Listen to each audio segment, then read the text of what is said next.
यहाँ देखते हैं। यहाँ पे हमने अभी इतना किया था कि हमारा कंट्रोलर चल रहा था। यहाँ पे हम ले रहे थे रिक्वेस्ट पैरामीटर, तो यहाँ पे हम ले लेते हैं यूजर आईडी। ऐसे ही यहाँ पर जहां पासवर्ड आ रहा है, पासवर्ड से जस्ट पहले @ रिक्वेस्ट पैरामीटर कर लो और ब्रैकेट में यूजर पास कर देते हैं। ठीक है, तो ये हमारे दोनों वेरिएबल्स की वैल्यू को सेट कर देगा इसमें। मतलब जो पैरामीटर की वैल्यू आएगी, हमें उसको गेट पैरामीटर जैसे हम करते थे ना, वो करने की जरूरत नहीं है। डायरेक्टली ये वैल्यू अपने आप ही इसी वेरिएबल में सेट हो जाएगी। हाँ जी, हाँ जी, गेट कराने की जरूरत नहीं है। इसका एक और भी ऑप्शन आता है, बताऊंगी आगे चल के। ठीक है, तो एक और ऑप्शन भी आता है, उससे भी बताऊंगी। फिलहाल पहला ऑप्शन तो यही है आपका, रिक्वेस्ट पैरामीटर आप लगाओ। एंड आफ्टर दैट आपके पास जब यहाँ पे वैल्यू आ जाती है, तो आप उसको फिर अपने मेथड में भेज के काम करवा सकते हो। ठीक है, बाकी काम तो हमने यहाँ कर ही दिया इसका। तो इस तरह से आपका पास यहाँ पे सारा टास्क होगा।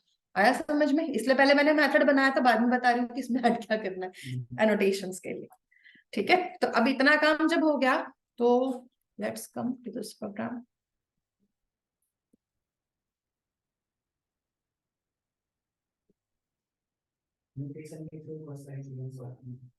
शॉर्ट हो जाती है चीजें। अब देखो, रिक्वेस्ट पैरामीटर लिया,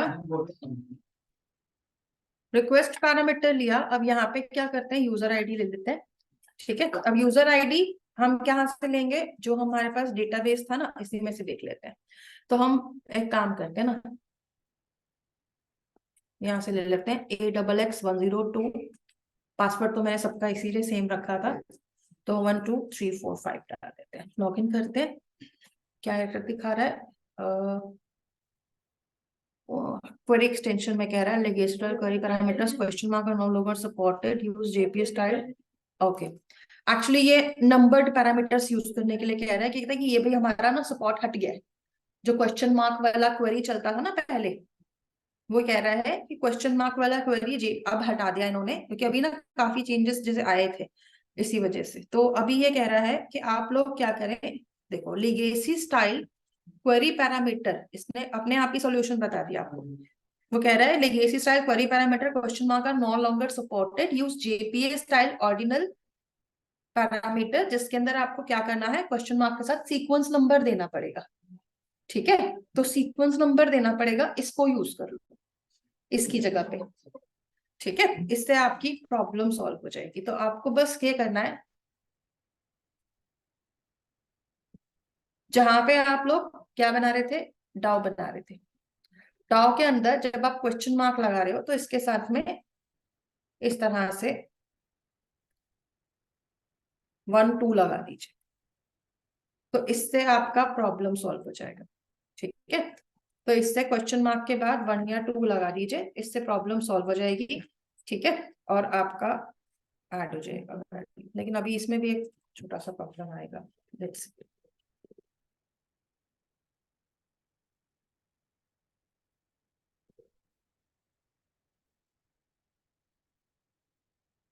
देखो, ये मैं कहती illegal argument action could not locate ordinal parameter 0 expecting 1 for 1 2। ठीक है, तो वो कह रहा है ऑर्डिनल पैरामीटर 0 के लिए कुछ नजर नहीं आ रहा, एक्सपेक्टिंग 1 of 1 2। तो मतलब एक्चुअली में क्या है, जब आप क्वेश्चन मार्क 1 देते हो या 2 देते हो, तो ऐसे में आपको क्या करना पड़ता है, इसके अंदर वैल्यू को सेट कराना पड़ता है एज अ पैरामीटर। ठीक है, तो अभी इसको मैं दिखाती हूँ यहाँ से। देखिए क्या रहा है, could not locate ordinal parameter 0 expecting 1 of 1 2। तो यहाँ पे वो कह रहा है कि आपने 1 2 से तो स्टार्ट कर दिया, लेकिन आपको कहाँ से स्टार्ट करना था, 0 से। तो पहले तो ये प्रॉब्लम सॉल्व करते हैं, क्योंकि ये इंडेक्सिंग 0 से स्टार्ट करता है। ठीक है, अब इसके अंदर आते हैं।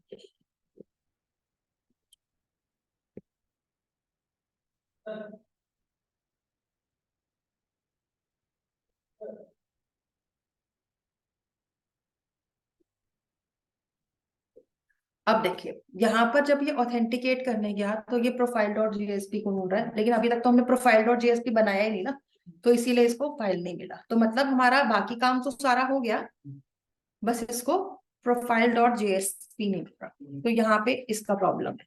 नहीं तो देखिए यहाँ पे आपका क्वेरी चला है, वैल्यू आ रहा है, और ऐप यूजर हमने जहां प्रिंट करवाया था रिकॉर्ड को, तो इसने पूरा रिकॉर्ड भी गेट कर लिया।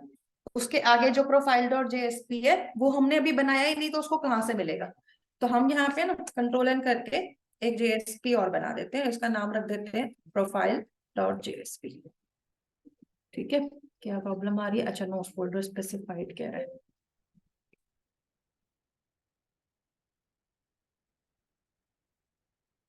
अब तो हो जाएगा लॉगिन का, ऑथेंटिकेशन का, क्योंकि मैं ना इसमें थोड़ा मुश्किल है, क्योंकि इसमें पूरा क्वेरी लिखना पड़ रहा है, सब कुछ है, जेपीए में इतना नहीं आएगा, लेकिन ये भी सीखना जरूरी है कि इसके थ्रू कैसे आएगा। तो क्वेरी बना के काम कर सकते हैं ना, बस हमें इंडेक्सिंग देनी है क्वेश्चन मार्क के साथ। तो अगर हमारे को कोई भी काम कराना हो इस टाइप का, तो आप इस वे में भी कर सकते हो फाइंड का। तो यहाँ पे आपका प्रोफाइल डॉट जेएसपी अब बन चुका है। अब अगर मैं इसको रिफ्रेश करूं तो पेज तो आ गया, हमने कुछ प्रिंट नहीं कराया। तो यहाँ पे हम क्या कर लेते हैं, एक हेडिंग बना देते हैं, वेलकम टू प्रोफाइल पेज।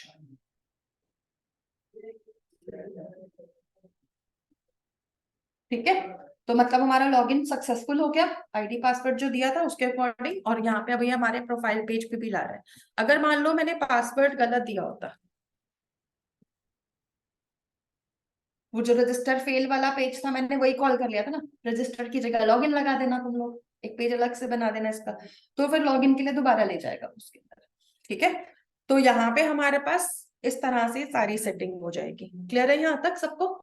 ठीक है, तो अब आपके पास जो क्रेड कंट्रोलर है, इसके अंदर आपके पास दो चीजें आपको देखने को मिली, कि अगर कोई मॉडल आता है, मतलब अगर अगर आपको कोई फॉर्म बनाना है, फॉर्म के अंदर आप मॉडल को लेना चाहते हो, तो उसके अंदर आपको मॉडल को ऐड करना पड़ेगा, और मॉडल को ऐड करके आपको क्या लेना है, वैल्यूज को सेव करवाना है।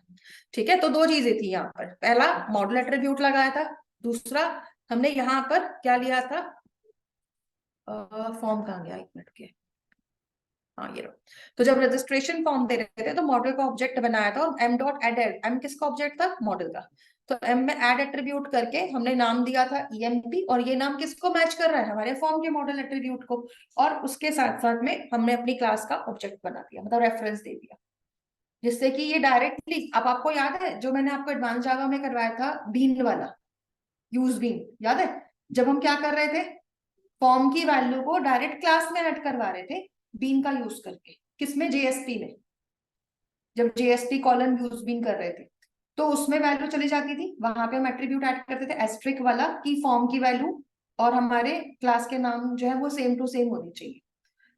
तो ये वाला काम तो वही वाला हो रहा है एक तरह से, कि आपने यहाँ पे क्लास बता दी, मॉडल बता दिया, वहां पे हमने क्या दिया था, जेएसपी फॉर्म में, रजिस्टर फॉर्म में क्या दिया था हमने, यहाँ पे फॉर्म में इनपुट टाइप नहीं लिया था, पाथ लिया था, और पाथ में क्या दिया था, वेरिएबल का नाम दिया था, जो मेरा वेरिएबल का नाम कहाँ पे यूज हो रहा है, एंटिटी क्लास में यूज हो रहा है। तो डायरेक्टली वैल्यू क्या हो रही है, यहाँ से सीधा आपके फॉर्म में जा रही है, मतलब आपकी क्लास में जा रही है, और उसका पूरा एट्रीब्यूट बनकर ईएमपी किसके पास पहुंच जाता है, कंट्रोलर के पास, और कंट्रोलर में जाकर ये वैल्यू कहाँ आके आ जाती है, सेफ यहाँ पर ईएमपी में आ गई, तो वैल्यू मिल गई ना ऑटोमेटिकली हमारे को, हमें तो कहीं पे गेट सेट नहीं कराना पड़ा, बस हमें बस दो चार चीजें ऐड करी, जिससे कि हमारी वैल्यू ऑटोमेटिकली आ गई। एंड फिर उसके बाद आप उसको सेव कराओ या कुछ भी कराओ, वो आपके ऊपर है। ठीक है, तो एक तो ये चीज थी। दूसरी चीज, अगर मुझे यहाँ पर एक या दो वेरिएबल्स को गेट कराना है, तो मैं वो भी करा सकती हूँ। ठीक है, हाँ, रिक्वेस्ट पैरामीटर लगा के जो हमने किया। एक चीज और मेरे को जो सिखानी है, क्योंकि मैं सोच रही थी कि ये वाला भी कंप्लीट करा दूं, क्योंकि फायदा नहीं है ना फिर ऐसे करने का, क्योंकि फिर मैं अधूरा छोड़ दूंगी, कुछ समझ में नहीं आएगा नेक्स्ट टाइम में। एक ऑप्शन मुझे और बतानी, क्योंकि देखो आपको ये समझ में आ गया कि एक जेएसपी के या एक एचटीएमएल पेज का यूआरएल हमें कैसे पास कराना है। ठीक है, उसका यूआरएल कैसे बनेगा, ऑब्जेक्ट का भी समझ में आ गया, और दो वेरिएबल आ रहे हैं उसका भी समझ में आ रहा है कि क्या आ गया। ठीक है, अब देखो हर बार हम रिक्वेस्ट पैरामीटर का यूज नहीं कर सकते, कभी कभार हमारे पास एक सिंगल वैल्यू आती है और हमें उस सिंगल वैल्यू को भी गेट कराना होता है, राइट? तो ऐसे केसेस में हमारे पास एक और एट्रीब्यूट बनता है जिसको हम बोलते हैं पाथ वेरिएबल। ठीक है। और पास्ट वेरिएबल का यूज भी बहुत ज्यादा होता है। तो अभी मैं जो नेक्स्ट ऑप्शन आपको इसी में ऐड करके सिखाऊंगी, that is @ path variable. Path variable काम का क्या क्या करता है, पहले तो इसको समझ लेते हैं और फिर मैं इसको एक बार आपको ऐड करके चला के दिखाऊंगी कि कैसे इसका यूज करेंगे। ठीक है। So when we have to get a single value और values from a form, from an HTML form, then we can also use @path variable to access those values. तो मतलब रिक्वेस्ट पैरामीटर के अलावा, request parameter के अलावा ये भी एक ऑप्शन है, इसका यूज भी कर सकते हो। कैसे करोगे इसको देखने के लिए ना मैंने इसी के लिए वो लास्ट वाला ऑप्शन खोला था, व्यू बाय आईडी, हम ये वाला यूज करते हैं अब। हाँ जी, देखो अगर नॉर्मल वैल्यू आती है तो 2 4 10 आती है, उसकी तो एंटिटी क्लास बनती है, फिर तो मॉडल में ही लगाओ, फिर तो वही है। अगर 1 या 2 आ रही है, फिर 2 4 है, रिक्वेस्ट पैरामीटर का भी यूज कर सकते हो या फिर पाथ वेरिएबल का भी कर सकते हो। ठीक है। तो पाथ वेरिएबल भी आ जाता है और वो भी आ जाता है, दोनों में से कुछ भी यूज कर लो, कोई प्रॉब्लम नहीं है। वह इसलिए सिखा रही थी कि चलो दोनों आ जाए, इस्तेमाल करना आ जाएगा। तो अभी हम क्या करेंगे, एक छोटा सा JSP पेज और बना देते हैं। इसका नाम हम रख देते हैं, क्या रखेंगे, इसका हम रख देते हैं व्यू बाय आईडी। अब व्यू बाय आईडी जो है पेज, इसके अंदर हम एक रिकॉर्ड को देखना चाहते हैं और उस रिकॉर्ड को हम आईडी के थ्रू एक्सेस करवाएंगे। डिलीट में भी करवा सकते हो और व्यू में भी करा सकते हो, अपडेट में भी करा सकते हो, तीनों में यूज कर सकते हो इसको। ठीक है। तो यहाँ पे आप क्या लेंगे, एक फॉर्म बना लीजिए छोटा सा। पहले तो फॉर्म का एक्शन देख लेते हैं, find not method gate use कर लेते हैं। यहाँ पे हम इनपुट टाइप इक्वल्स टू कर देते हैं टेक्स्ट नेम इक्वल्स टू, यहाँ पर ले लेते हैं UI। ठीक है। तो अगर मान लो आप लोग यहाँ पर पाथ वेरिएबल का यूज करते हो, तो पाथ वेरिएबल के लिए हमने ये वैल्यू तो एक्सेस करवा लिया। इसके बाद अब देखो पाथ वेरिएबल का फायदा तुम्हें क्या मिलेगा ना, अगर इंट की वैल्यू है ना तो वो इंट में ही आएगी, स्ट्रिंग में नहीं जाएगी। स्ट्रिंग की वैल्यू है तो वो स्ट्रिंग में जाएगी। तो ये फायदा हो जाता है इसके साथ में, मतलब हमें चेंज नहीं करना पड़ता। तो हम यहाँ पे लिख देते हैं एंटर यूजर आईडी। इसके बाद यहाँ पे ले लेते हैं input type equals to submit, name equals to. अब देखो कॉन्फ़िगरेशन हमारे को बार बार नहीं करनी पड़ रही ना, एक बार कॉन्फ़िगरेशन कर रखी है बस, फिर क्या कर रहे हैं, फॉर्म बना रहे हैं, मेथड में ऐड कर रहे हैं, दैट इज इट, इसके अलावा कुछ नहीं कर रहे। ठीक है। तो वैल्यू इसकी लगा देते हैं हम फाइंड रिकॉर्ड। तो इस तरह से हमारे पास ये एक वैल्यू सेट हो गई, जिसकी वैल्यू को हम क्या करेंगे, अपने प्रोग्राम में एक्सेस करके देखेंगे, सो दैट कि हम इसको फेच करके यूजर को शो कर सके।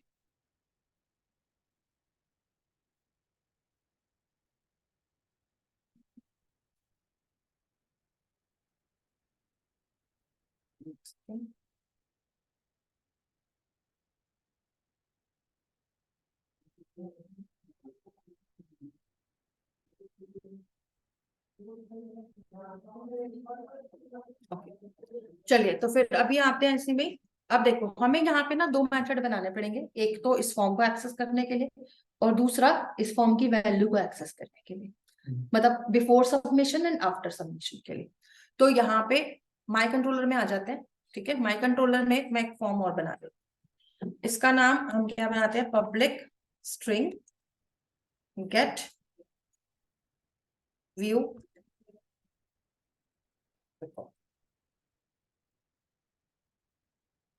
अब इसमें हम क्या कर देंगे, रिटर्न कर देंगे, क्या पेज था हमारा इसके अंदर, व्यू बाय आईडी। अच्छा, ये पेज ना मेरा गलती से यहाँ बन गया, मैं इसको व्यू में डाल देती हूँ। ठीक है। एंड इसके अलावा इस पे हम क्या करेंगे, @ रिक्वेस्ट मैपिंग करेंगे, और रिक्वेस्ट मैपिंग करके स्लैश क्या कर देते हैं, इसके अंदर हम ले लेते हैं index.jsp से उठाते हैं value view bye ID.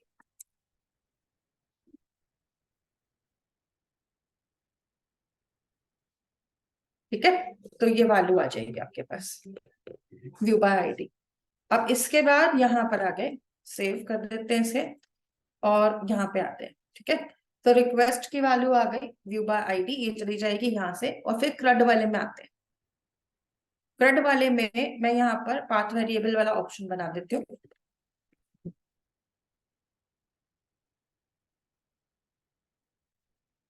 CRUD वाले में यहाँ पे हम ऑप्शन बना लेते हैं।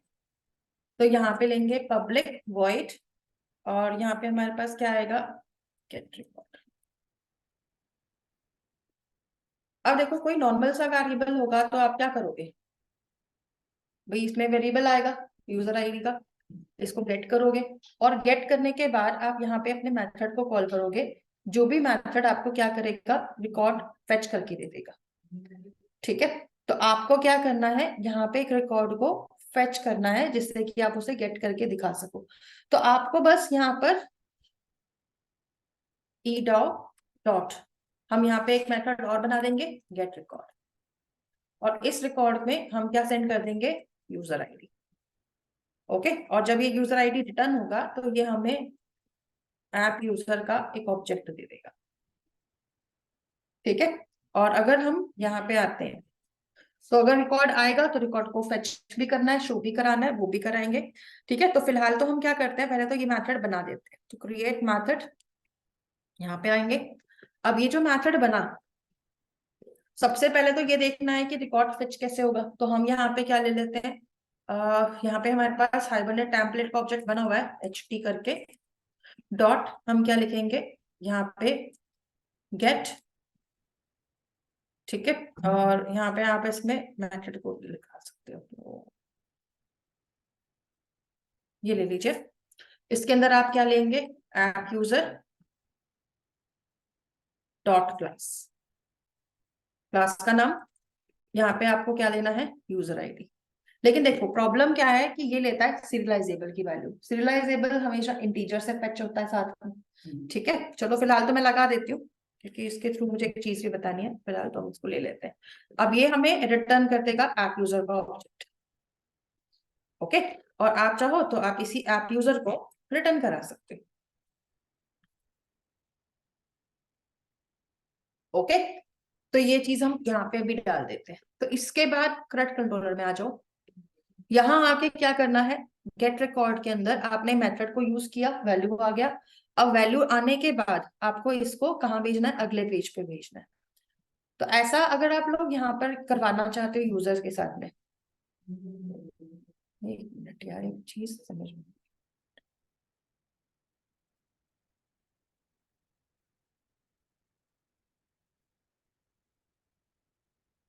ठीक है।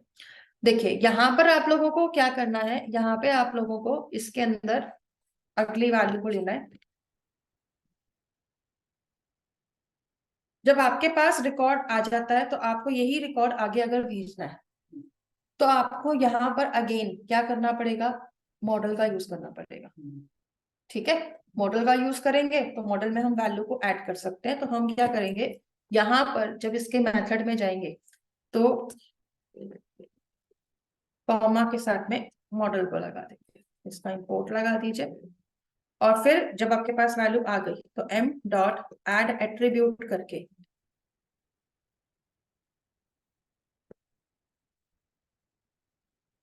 यहाँ पे डाल देते हैं EMP, और यहाँ पे EMP के ऑब्जेक्ट को ऐड कर देंगे। जैसे हमने पहले वाले फॉर्म में भेजी थी ना वैल्यू, वैसे ही भेजेंगे यहाँ से। तो यहाँ पे हमारी ये सेटिंग आ जाएगी। अब जब आपके पास ये वैल्यू आ जाएगी, फिर तो आपको बस अपने अगले पेज को गेट करना है जहां पे आप रिकॉर्ड को शो करना चाहते हो। तो आप क्या करोगे, रिटर्न शो रिकॉर्ड।